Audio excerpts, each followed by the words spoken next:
nouvelle vidéo après une petite pause d'une semaine et il s'agit cette fois de ma pile à lire pour le challenge de l'été glacé organisé par Nina Quill.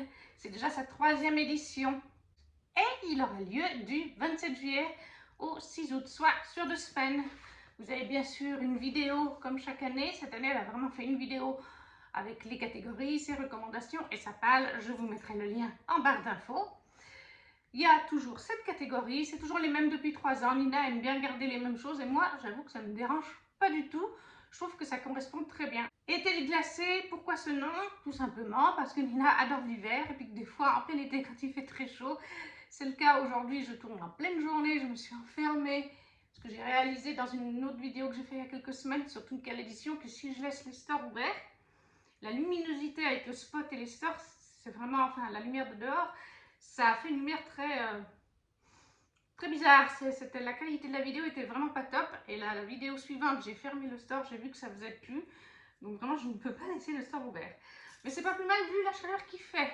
On est en pleine canicule, je transpire comme pas possible. Mais je ne vais pas vous tourner une vidéo en maillot de bain. Donc c'est pas trop mal de faire un challenge été glacé avec des livres polaires, des livres de Noël en plein mois de juillet. Ça nous permet d'avoir un peu plus frais, on va dire ça comme ça. Donc toujours les mêmes catégories et on commence tout de suite avec la première qui est un livre polaire. Donc là, j'ai pas cherché bien longtemps. J'aurais pu mettre Accord corrompu. J'y ai pas pensé, surtout que ça m'aurait fait progresser une saga. Mais j'ai choisi de mettre Elvira de Tiff, paru chez Plume Blanche, qui est un spin-off de la duologie de Tiff Alumnia que j'ai lu en 2022 du coup. Et là, cette fois, on suit Elvira qui est la Keva des clans unifiés, la chef spirituelle qui règne sur le continent glacier d'Arshka. On a rencontré Elvira d'ailleurs dans le 2e tome d'Alumnia, personnage qui m'intriguait beaucoup et qui a l'air vraiment sympathique. C'est une chef spirituelle, elle est liée par le sang à ce rôle de guide, elle est contrainte d'obéir aux injonctions des âmes qui s'expriment à travers elle. Chaque écart met sa vie en danger jusqu'au jour où le conseil clanique décide de l'éliminer.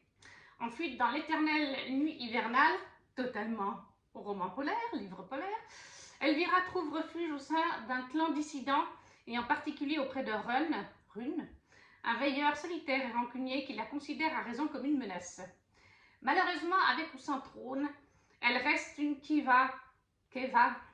Bientôt, la pression des âmes sur la sienne devient trop forte.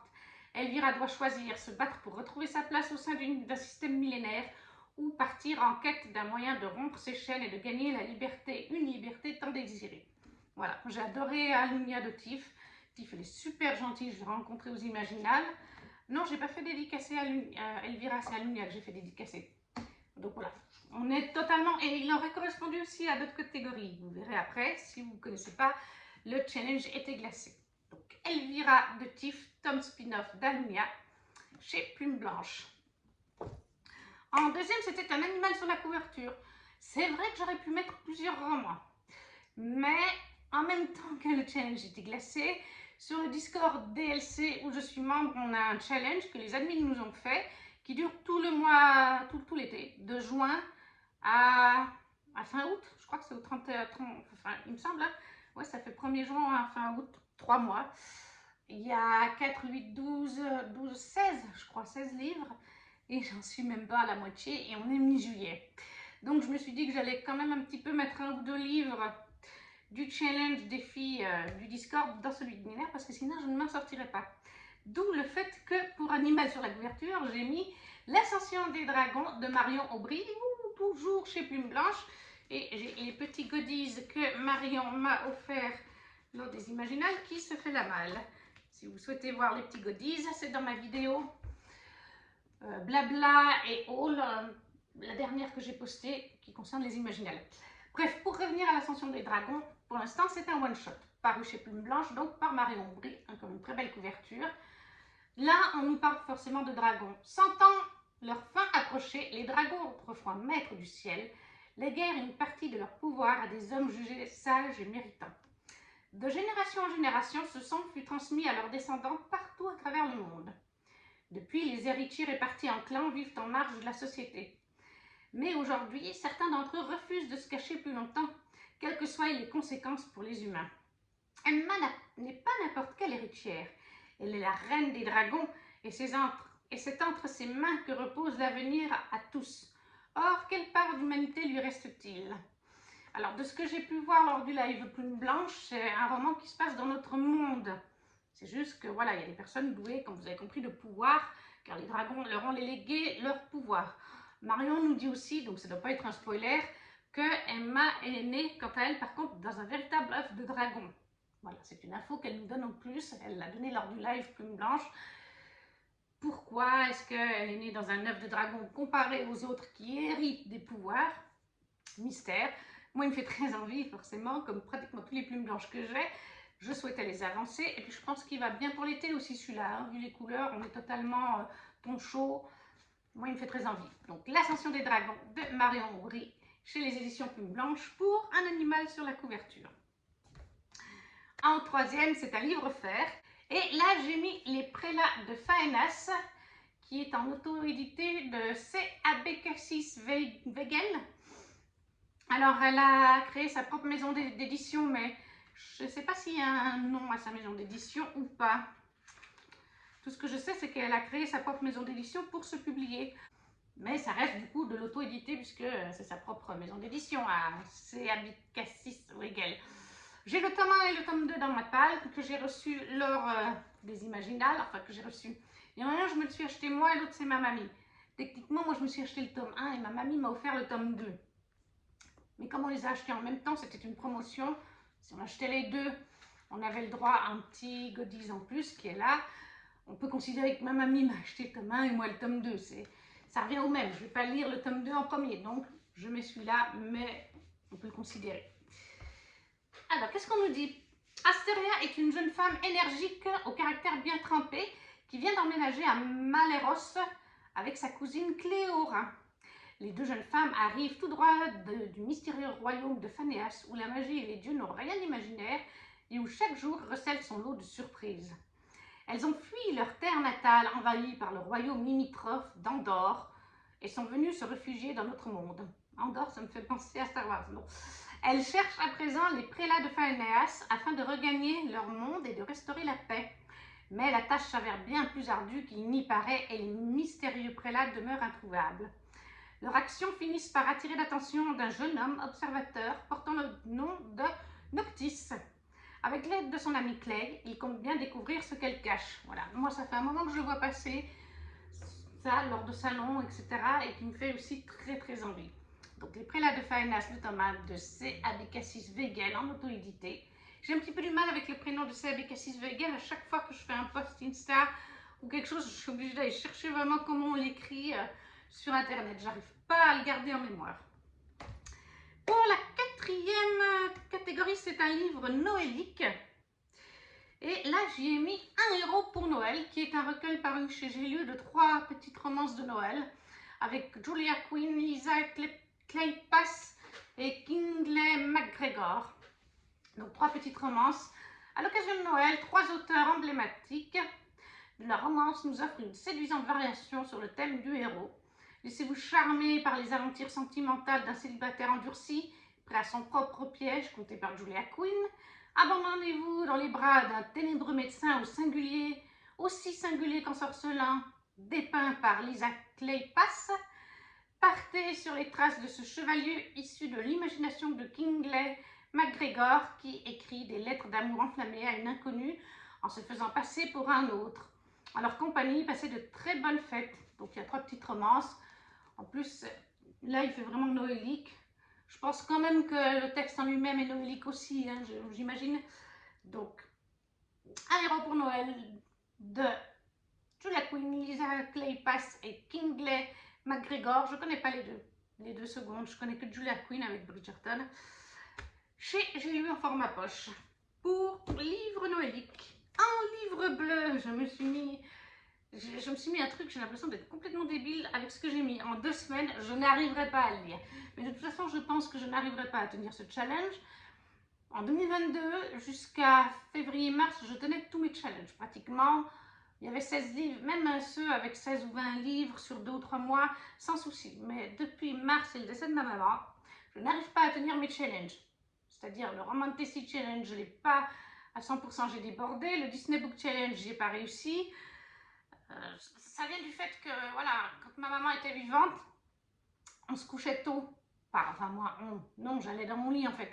J'allais dans mon lit pour regarder la télé et le plus souvent lire. Donc c'est vrai qu'il y a des soirs de 20h30 à 2h du matin, puisque j'ai de la chance de me lever tard pour mon travail.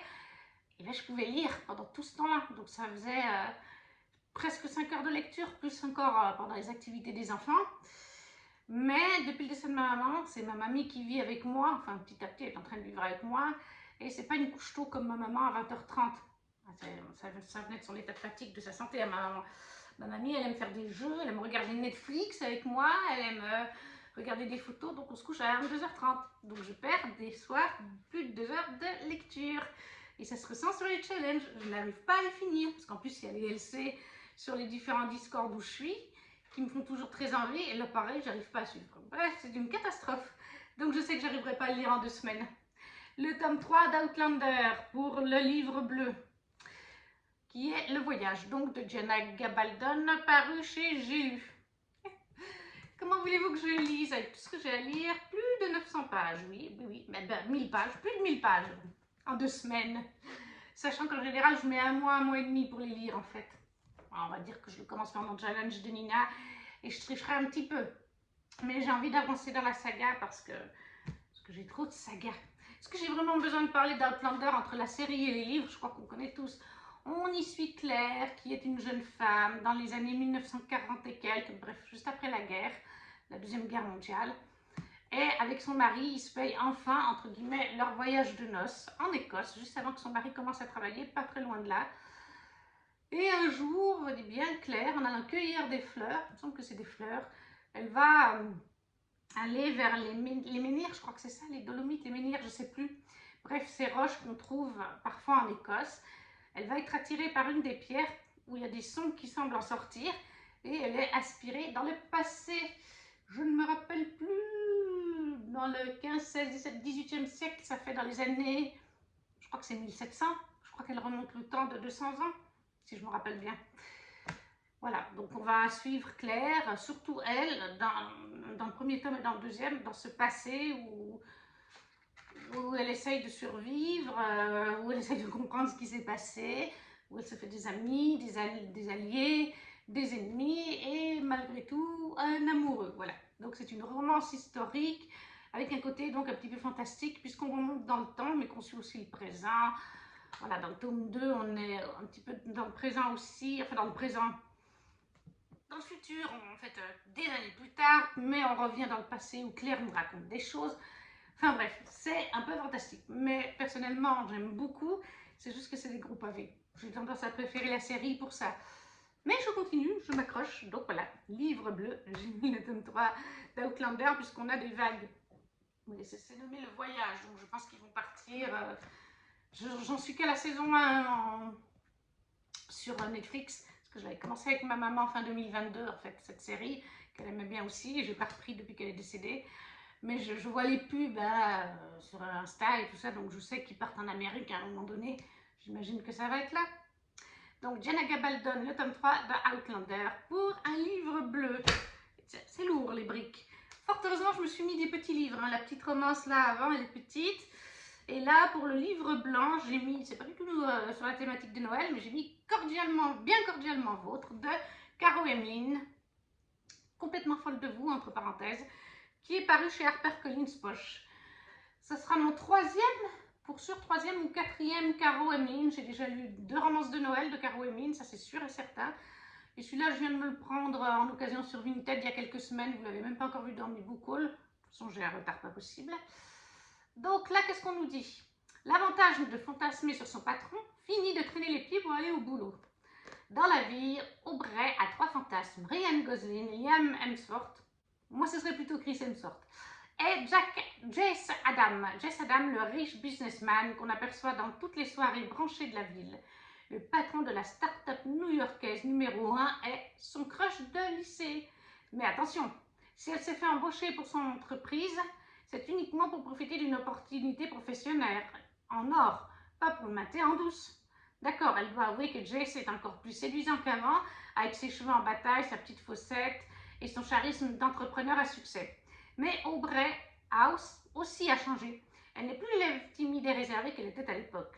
Cette fois, elle ne laissera pas cette peste de Serena, l'éternelle petite amie et désormais associée de Jace, lui mettre des bâtons dans les roues. Elle sera une employée modèle et se limitera à des échanges strictement professionnels ou presque.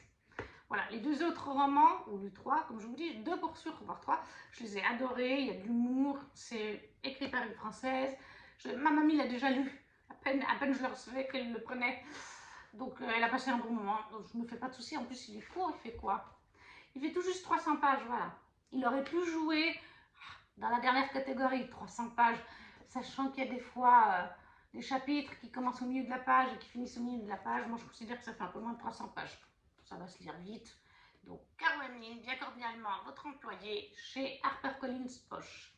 Pour le livre blanc et la dernière catégorie, déjà, c'est roman de moins de 300 pages.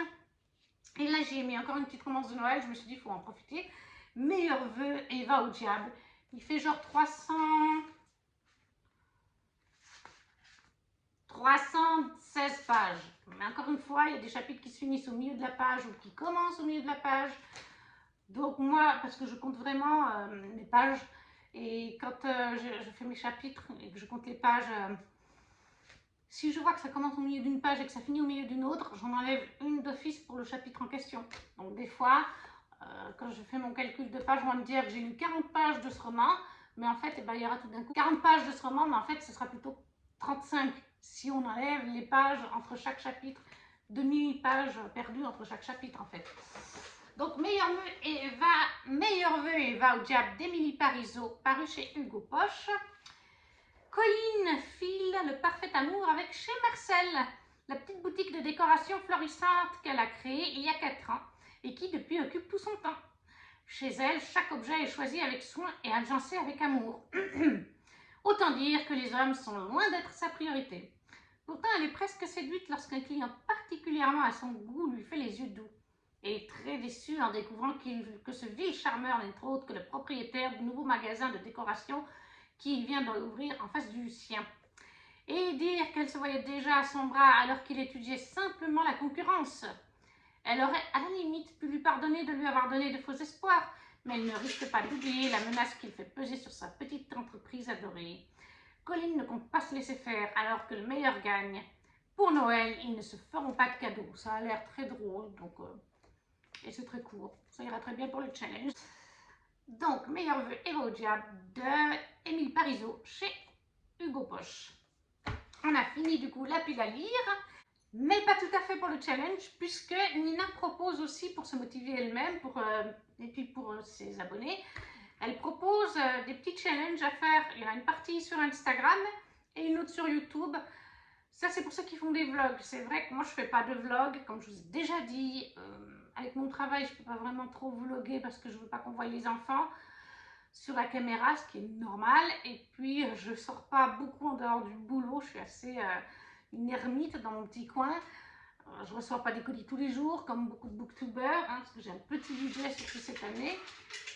Et du coup, moi, faire des vlogs, même là, pour le challenge de Nina, à part vlogger pour vous montrer la photo Instagram et pour la partie vidéo qu'elle demande, il n'y aura pas d'intérêt. Mais par contre, sur Instagram, j'essaye de faire le challenge chaque année. Et donc, les petites consignes sont en général toujours les mêmes. Le premier jour du challenge, avec le livre premier, après Nina nous dit on peut aller dans l'ordre qu'on veut au niveau des livres. On n'est pas obligé de prendre livre premier et première intitulé des petits challenges. Non, on peut mettre le petit challenge à quel livre on veut. Premier challenge pour le premier jour, ça a lieu tous les 2 jours. La consigne numéro 1, ce sera photo thé glacé. Je n'aime pas le thé glacé, donc je ferai avec un coca.